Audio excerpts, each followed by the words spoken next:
Bocah terbelakang ini, agar tidak terbunuh, berpura-pura menjadi orang-orangan sawah. 4 pria membawa seekor anjing pemburu. Mereka melihat sekeliling dan tidak bisa melihatnya dimanapun. Tapi anjing itu tidak berhenti menggonggong. Melihat orang-orangan sawah di depannya, Otis melihat sesuatu yang tidak biasa. Senyum jahat segera muncul di wajahnya. 4 orang menembak orang-orangan sawah dengan banyak peluru. Dan ini adalah awal dari mimpi buruk mereka. Bubba adalah anak laki-laki dengan masalah intelektual. Meski usianya sudah lebih dari 20 tahun, kecerdasannya hanya seperti anak berusia 3 tahun. Hari itu, dia sedang bermain dengan Mariley di halaman. Saat ini, tidak jauh, seseorang mengincar kalian berdua. Orang ini adalah penjahat di kota, Otis.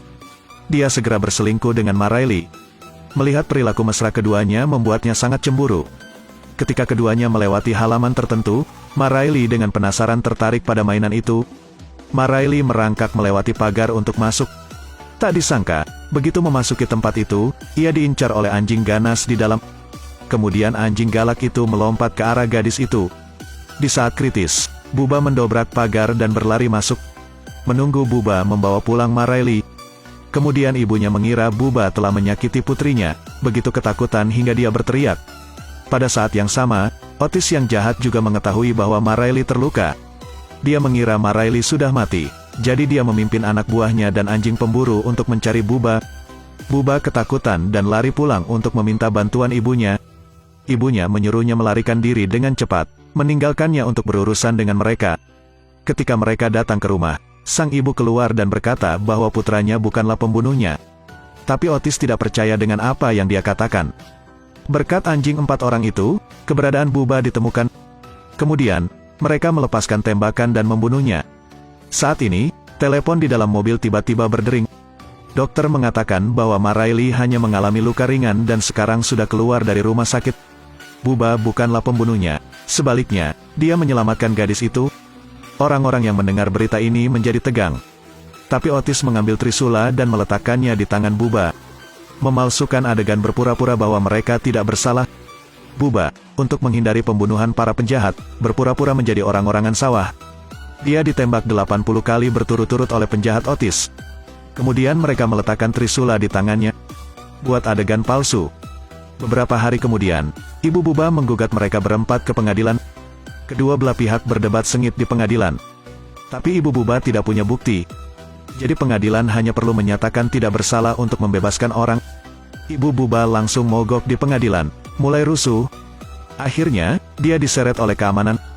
Keempat penjahat itu segera pergi ke pub untuk memberi selamat kepada mereka. Mereka tampaknya tidak merasa bersalah sama sekali. Tiba-tiba, di luar kedai, angin kencang muncul. Sepertinya Bubba melampiaskan amarah. Mariley yang tertidur juga sepertinya mendengar teriakan Bubba. Akhirnya, gadis kecil itu pergi ke tempat Bubba ditembak mati. Di saat yang sama, ibu Bubba juga datang ke sini. Mariley memberitahunya bahwa Bubba tidak mati, tapi bersamanya. Mendengar itu, sang ibu sangat sedih. Karena dia juga tidak bisa menerima putranya yang sudah meninggal. Di hari-hari berikutnya, para penjahat hidup dengan sangat nyaman. Dan mimpi buruk mereka akan segera dimulai. Malam itu, Harles mendengar suara aneh dari gudang. Dia berlari untuk memeriksa, tetapi tidak menemukan apapun. Tiba-tiba, beberapa sedotan jatuh di bawahnya. Harles penasaran dan memanjat untuk memeriksa. Dia menemukan bahwa ada lemari kayu di loteng. Saat dia sedang memeriksa, penghancur kayu tiba-tiba menyala dengan sendirinya. Harles kaget dan kehilangan keseimbangan. Untungnya yang menempel di tali bola lampu tidak jatuh. Namun kabel listrik tiba-tiba putus. Harles lepas dan jatuh menimpa mesin penghancur kayu. Tidak lama kemudian, 2 kaki tangan lainnya menemukan Otis. Mereka mengira kematian Harles bukanlah kecelakaan, jadi mereka pergi ke gudang. Saat mereka menemukan potongan pakaian Harles di penghancur kayu, mereka ketakutan. Keesokan harinya, Otis pergi ke rumah ibu Bubba dan melihat Mariley keluar dari rumah. Dia tersenyum pura-pura menyapa gadis itu. Mariley hanya memelototinya dan pergi. Otis percaya bahwa semuanya disebabkan oleh ibu Bubba, jadi dia memaksanya untuk segera menyerah. Ketika ibu Bubba mendengar itu, dia mengutuk wajah Otis dan langsung mengungkapkan niatnya kepada Mariley. Mendengar hal tersebut, wajah Otis menjadi tidak sedap dipandang, masuk ke dalam mobil dan kabur. Keesokan harinya, Philby melihat orang-orangan sawah di lapangan. Bubba ingin menghindari pembunuhan, jadi dia berpura-pura menjadi orang-orangan sawah. Tapi dia masih ditembak mati. Hari itu, Philby menemukan orang-orangan sawah jerami. Dia menemukan bahwa Bubba yang ditembak dan dibunuh oleh mereka. Philby menemukan Otis dan memberitahunya tentang kisah yang sulit dipercaya itu. Tapi ketika mereka bertiga pergi ke sawah lagi, orang-orangan sawah itu tidak terlihat. Philby menyarankan semua orang untuk mengaku atau mati. Namun Otis yakin hal tersebut disebabkan oleh ibu Bubba.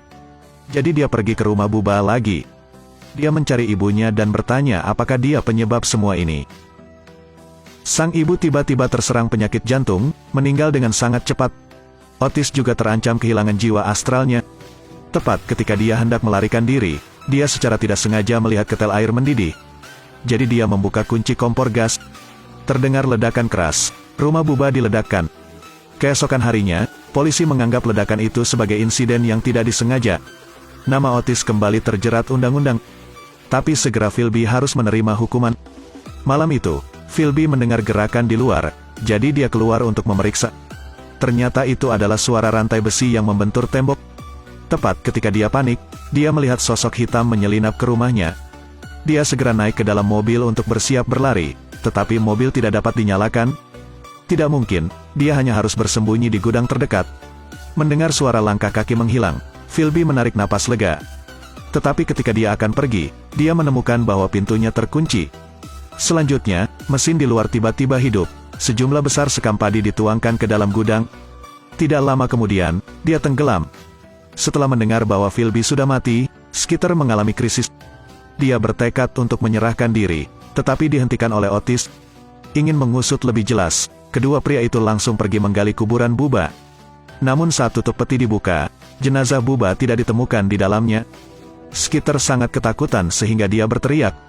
Untuk mencegah insiden itu terungkap, Otis memanfaatkan penguburan Skeeter untuk membunuhnya dengan sekop. Otis masuk ke mobil dan pulang. Setengah jalan, melihat Mariley, dia keluar dari mobil dan mengejarnya. Segera dia menemukan gadis itu.